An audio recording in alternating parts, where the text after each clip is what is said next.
Hello friends, स्वागत है हमारे यूट्यूब चैनल प्रतिभा परिवार एजुकेशन ग्रुप पर। भारत की भूगोल सीरीज को आगे बढ़ाते हुए आज की इस वीडियो में हम भारत के जो परिवहन तंत्र है इसके बारे में विस्तार से चर्चा करेंगे। यहाँ से हर प्रतियोगी परीक्षा में 1 से 2 प्रश्न पूछे जाते हैं। प्रतियोगी परीक्षा की दृष्टि से यह अति महत्वपूर्ण पार्ट है। इससे पहले भारत के वन और वनस्पति वाला पार्ट पूर्ण हो चुका है। यदि आपने वो वीडियो नहीं देखा है तो वीडियो की लिंक डिस्क्रिप्शन में दी गई है। साथ ही में पीडीएफ फाइल प्राप्त करने के लिए हमारे टेलीग्राम चैनल की लिंक भी दी गई है। करंट अफेयर्स की जो क्लास है यथावत सुबह 7:30 बजे जारी रहेगी। दोस्तों, वीडियो को अंत तक देखें, लाइक शेयर और सब्सक्राइब करना ना भूलें। अब बात करते हैं भारत में परिवहन तंत्र की। तो सबसे पहले बात करें परिवहन कहते किसे हैं। परिवहन की बात करें तो एक स्थान से दूसरे स्थान पर, चाहे व्यक्ति हो या फिर वस्तु हो, एक स्थान से दूसरे स्थान पर लाने ले जाने का जो साधन होता है वो क्या कहलाता है? परिवहन। अब बात करें परिवहन को मुख्य रूप से 3 भागों में बांटा गया है। पहला है स्थल परिवहन, स्थल, दूसरा है जल परिवहन और तीसरा है वायु परिवहन। सबसे पहले बात करें स्थल परिवहन की, तो स्थल परिवहन को भी 2 भागों में मुख्य रूप से बांटा गया है। पहला है सड़क परिवहन, सड़क, दूसरा है रेल परिवहन। अब बात करें जल परिवहन की, तो जल परिवहन को भी मुख्य रूप से 2 भागों में बांटा गया है। पहला है आंतरिक जल मार्ग, यानी देश की सीमा के अंदर, और दूसरा है अंतरराष्ट्रीय जल मार्ग, एक राष्ट्र से दूसरे राष्ट्र में। अब बात करें वायु परिवहन की, तो वायु परिवहन को भी मुख्य रूप से 2 भागों में बांटा गया है। पहला है घरेलू वायु सेवा, घरेलू वायु सेवा। दूसरी बात करें तो दूसरा है अंतरराष्ट्रीय अंतरराष्ट्रीय वायु सेवा। अब सबसे पहले बात करते हैं स्थल परिवहन में सड़क परिवहन की। सड़क परिवहन की, तो सड़क परिवहन की बात करें, पूरे विश्व में भारत का दूसरा स्थान है सड़कों की दृष्टि से। सबसे पहला स्थान है यूएसए का, और यूएसए के बाद में दूसरा स्थान किसका है? भारत का। अब बात करें भारत में सबसे बड़ा जो सड़क तंत्र है, अब बात करते हैं भारत की। भारत में सबसे बड़ा जो सड़क तंत्र है वो है, सबसे पहले स्थान पे आता है महाराष्ट्र। कौन सा राज्य आता है? महाराष्ट्र। दूसरे स्थान पे आता है यूपी, उत्तर प्रदेश। तीसरे स्थान पर आता है पश्चिमी बंगाल, पश्चिमी बंगाल। अब बात करते हैं सबसे कम सड़क तंत्र की, या सबसे कम लंबाई सड़कों की दृष्टि से। तो सबसे कम की बात करें तो पहला स्थान है सिक्किम का, सबसे कम।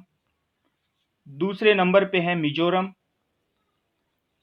और तीसरे नंबर पे है गोवा।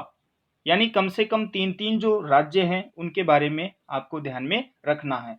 ज्यादा की बात करें तो महाराष्ट्र, यूपी और पश्चिमी बंगाल, और सबसे कम सड़क तंत्र की बात करें तो सिक्किम, मिजोरम और गोवा।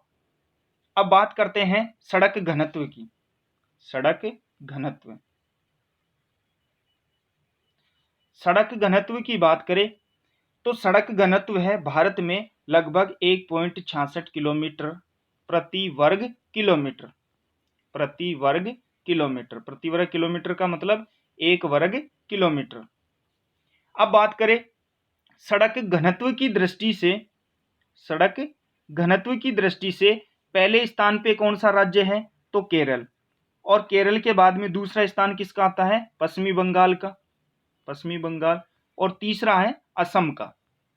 यानी घनत्व की बात करें तो पहला स्थान केरल, दूसरा पश्चिमी बंगाल और तीसरे स्थान पर असम। और सबसे बड़ा सड़क तंत्र की बात करें तो पहला स्थान है महाराष्ट्र का, दूसरा यूपी का और तीसरा है पश्चिमी बंगाल का। अब बात करें घनत्व की दृष्टि से, घनत्व की दृष्टि से सबसे कम घनत्व वाले जो राज्य हैं उनकी बात करें तो जम्मू कश्मीर सबसे कम, उसके बाद में आता है अरुणाचल प्रदेश, अरुणाचल प्रदेश, अरुणाचल प्रदेश के बाद में आता है झारखंड। यानी सबसे कम जो घनत्व वो पाया जाता है जम्मू कश्मीर में, उसके बाद में अरुणाचल प्रदेश और उसके बाद में झारखंड। अब बात करते हैं भारत में मुख्य रूप से कितने प्रकार की सड़कें पाई जाती है? तो मुख्य रूप से 6 प्रकार की सड़कें पाई जाती है।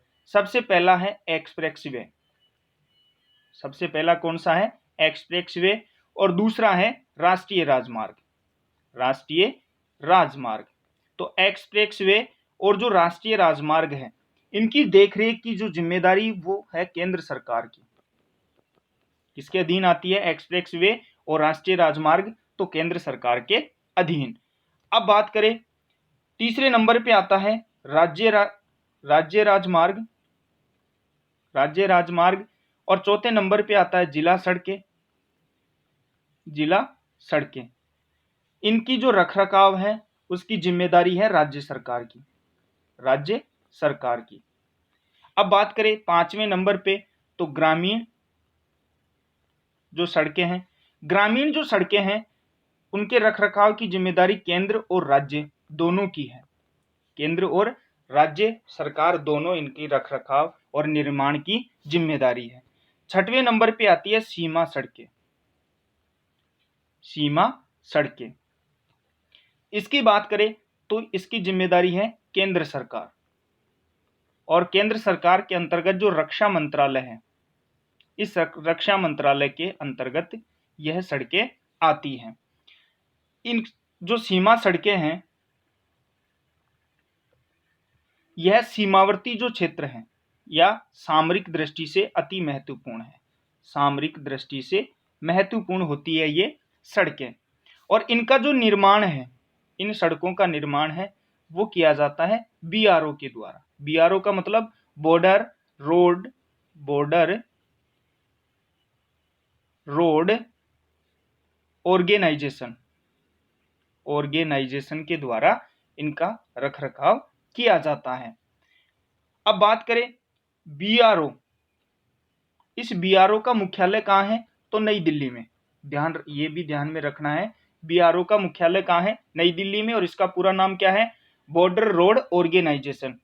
जो बीआरओ है वो सीमावर्ती सड़कों के अलावा जो भारत के बाहर अफगानिस्तान यानी दूसरे जो राष्ट्र हैं, जिनमें मुख्य है अफगानिस्तान, नेपाल, भूटान,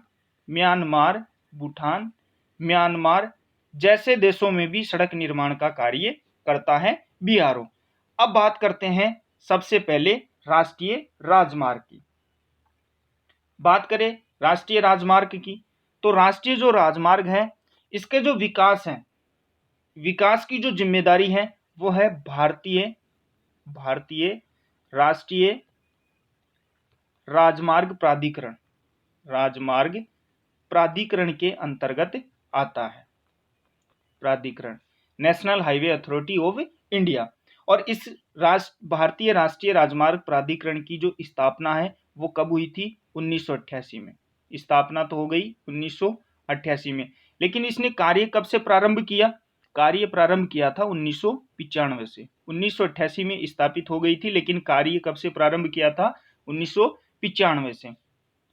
अब बात करें इस राष्ट्रीय राजमार्ग जो प्राधिकरण है, इसके अंतर्गत 2 परियोजनाएं प्रारंभ की गई। कितनी परियोजनाएं प्रारंभ की गई? 2। सबसे पहली है स्वर्णिम चतुर्भुज परियोजना। पहली कौन सी है? स्वर्णिम चतुर्भुज परियोजना। और दूसरी है उत्तर दक्षिण पूर्व पश्चिम गलियारा। सबसे पहले बात करें स्वर्णिम चतुर्भुज योजना की, तो यह मुख्य रूप से 4 महानगरों, कितने महानगरों? 4 महानगरों, जिनमें दिल्ली है, मुंबई है, चेन्नई है और कोलकाता है। इन चारों महानगरों को जोड़ने का कार्य है स्वर्णिम चतुर्भुज योजना। यानी बात करें दिल्ली, उसके बाद में मुंबई, उसके बाद में आता है चेन्नई, और यह आ गया कोलकाता। सबसे पहले बात करें मुंबई और दिल्ली को जो जोड़ने वाली सड़क है उसका नंबर है NH48। कितना है? NH48। और मुंबई से जो चेन्नई है, इस चेन्नई को जोड़ने वाला भी कौन सा है? NH48। और इस चेन्नई से कोलकाता को जोड़ने वाला है NH16। कौन सा है? NH16। और दिल्ली से कोलकाता को जोड़ने वाला जो मार्ग है वो है NH19। तो दिल्ली से मुंबई NH48 और मुंबई से चेन्नई NH48, चेन्नई से कोलकाता NH16 और दिल्ली से कोलकाता NH19। अब बात करते हैं उत्तर से दक्षिण तथा पूर्व से पश्चिम गलियारा। तो सबसे पहले बात करेंगे उत्तर से दक्षिण गलियारे की। उत्तर से दक्षिण गलियारे की बात करें तो उत्तर से दक्षिण जो गलियारा है वो श्रीनगर को कन्याकुमारी से जोड़ता है। श्रीनगर को कन्याकुमारी से जोड़ता है, यानी जम्मू कश्मीर से लेकर के दक्षिण में जो तमिलनाडु है, तमिलनाडु के कन्याकुमारी को जोड़ने का कार्य करता है। यह है राष्ट्रीय राजमार्ग NH44। कौन सा है? NH44। NH44 की बात करें, इसकी लंबाई है लगभग 3745 किलोमीटर। कितनी है? 3745 किलोमीटर। और NH44 की बात करें, यह जो NH44 है भारत का सबसे लंबा राष्ट्रीय राजमार्ग है NH44। उत्तर से दक्षिण की बात करें, उत्तर से दक्षिण ये गुजरता है श्रीनगर से कन्याकुमारी। श्रीनगर से कन्याकुमारी तो 11 राज्यों से होकर के यह गुजरता है। अब 11 राज्यों की बात करें, कौन कौन से राज्यों से होकर के गुजरता है, तो सबसे पहले है जम्मू कश्मीर, उसके बाद में आता है पंजाब, पंजाब के बाद में आता है हरियाणा, हरियाणा के बाद में आता है दिल्ली, दिल्ली के बाद में आता है यूपी, यूपी के बाद में आता है एमपी, एमपी के बाद में आता है महाराष्ट्र, महाराष्ट्र के बाद में आता है तेलंगाना, तेलंगाना, तेलंगाना के बाद में आता है आंध्र प्रदेश, आंध्र प्रदेश, आंध्र प्रदेश के बाद में आता है कर्नाटक, और कर्नाटक के बाद में आता है तमिलनाडु। यानी जम्मू कश्मीर, पंजाब, हरियाणा, दिल्ली, यूपी, एमपी, महाराष्ट्र, तेलंगाना, आंध्र प्रदेश, कर्नाटक और तमिलनाडु से होकर के गुजरता है उत्तर से दक्षिण गलियारा या फिर NH44। अब दूसरे नंबर की बात करते हैं पूर्व से पश्चिम गलियारा या पश्चिम से पूर्व का जो गलियारा है। पूर्व से पश्चिम जो गलियारा है इसकी बात करें तो यह पोरबंदर गुजरात से प्रारंभ होकर, पश्चिम में पोरबंदर से गुजरात से प्रारंभ होकर ये जाता है सिलचर असम तक। कहाँ तक जाता है? सिलचर असम तक यह गुजरता है। बात करें, यह है NH27। कौन सा है? NH27। यह जो 27 है इसकी लंबाई है 3507 किलोमीटर। कितनी है? 3507 किलोमीटर। बात करें, यह पूर्व से पश्चिम वाला जो गलियारा है ये कितने राज्यों से गुजरता है? 7 से। यानी उत्तर से दक्षिण वाला तो कितने से गुजर रहा है? 11 से। और सड़क मार्ग कितना है? NH44 भारत का सबसे लंबा राष्ट्रीय राजमार्ग है।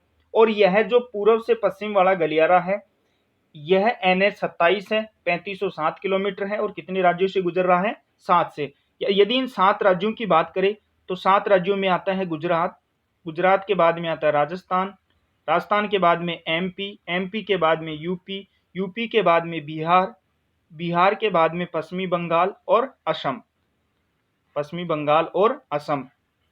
इन 7 राज्यों से होकर के यह राजमार्ग गुजरता है। और उत्तर से दक्षिण गलियारा यानी श्रीनगर से कन्याकुमारी, कन्याकुमारी और पूर्व से जो पश्चिम गलियारा है पोरबंदर से सिलचर तक, पोरबंदर से सिलचर तक। यह दोनों जो गलियारे हैं वो एक दूसरे को कौन से स्थान पर काटते हैं? तो ये भी ध्यान रखना है, इस स्थान का नाम है झांसी।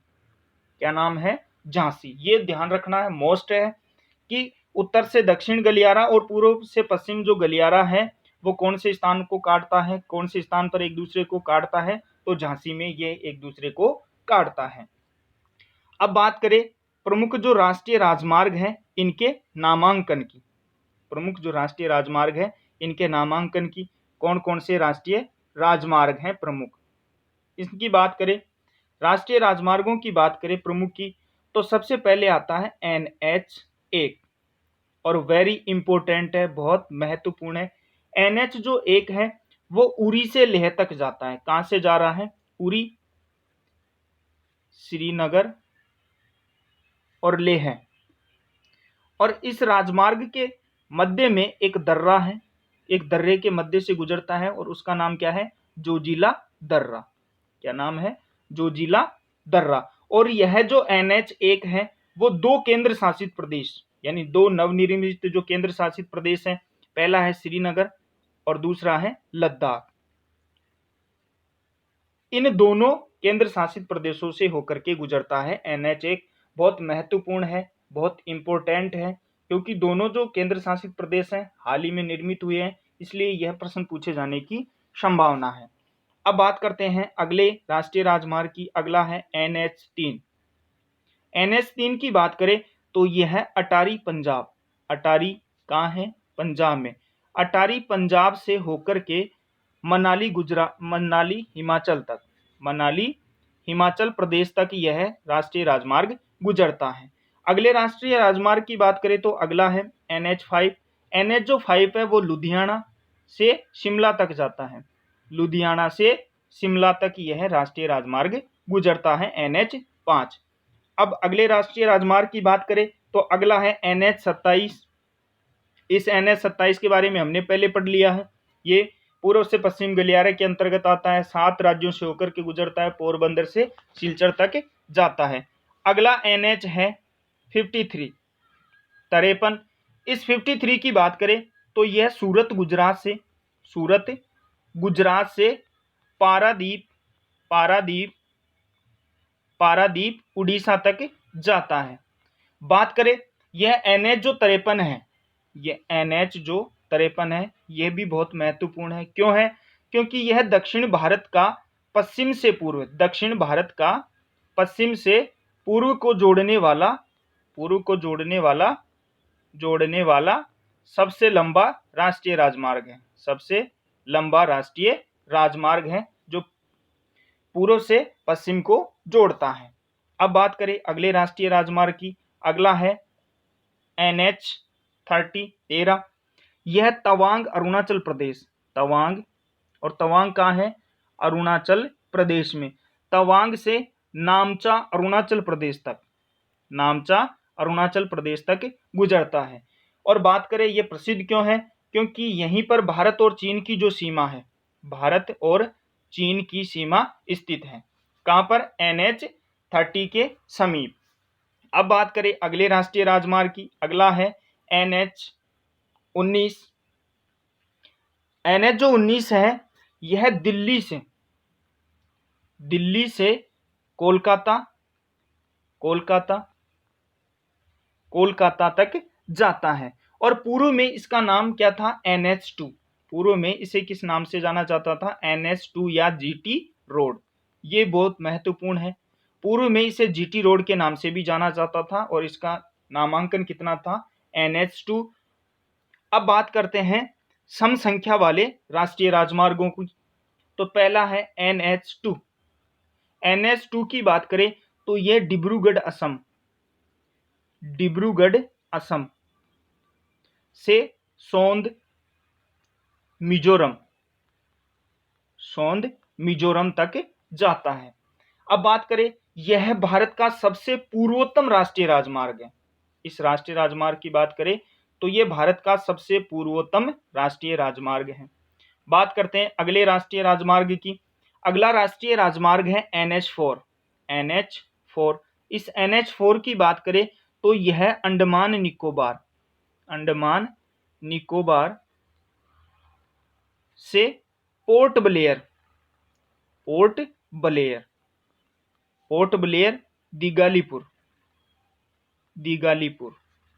तक जाता है। अब बात करते हैं अगले राष्ट्रीय राजमार्ग की। अगला है NH44। इसके बारे में हमने पहले पढ़ लिया है। NH जो 44 है यह श्रीनगर से कन्याकुमारी तक जाता है। और एक बात और ध्यान रखना, यह बनिहाल दर्रे से गुजरता है, बनिहाल दर्रे से होकर के गुजरता है, ये भी महत्वपूर्ण है।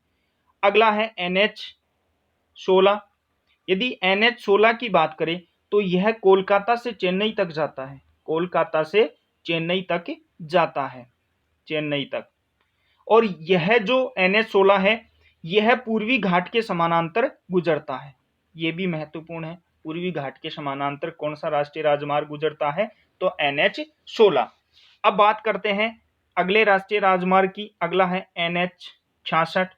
NH 66 की बात करें तो यह मुंबई से कोची तक जाता है, मुंबई से कोची तक, मुंबई से कोची तक। इसकी एक विशेषता है, यह भारत के पश्चिमी घाट के समानांतर गुजरता है। पूर्वी घाट के समानांतर कौन सा गुजर रहा है? यदि पूर्वी समानांतर की बात करें तो वो है NH 16। ध्यान में, यानी दोनों में 6-6 है। एक 6 वाला होगा वो पूर्वी घाट, और डबल 6 है वो किधर से गुजरेगा? पश्चिमी घाट के समानांतर। अब बात करें वर्तमान में भारत का सबसे छोटा राष्ट्रीय राजमार्ग, भारत का सबसे छोटा राष्ट्रीय राजमार्ग, भारत का सबसे छोटा राष्ट्रीय राजमार्ग कौन सा है? NH 47A। ध्यान रखना है, कौन सा था? पहले था, अब नहीं, पहले था NH 47A, लेकिन अभी सबसे छोटा राष्ट्रीय राजमार्ग कौन सा है? तो वो है 966B। कौन सा है वर्तमान में? ये तो पहले था, और वर्तमान में कौन सा है? 966B। यानी पहले तो कौन सा था?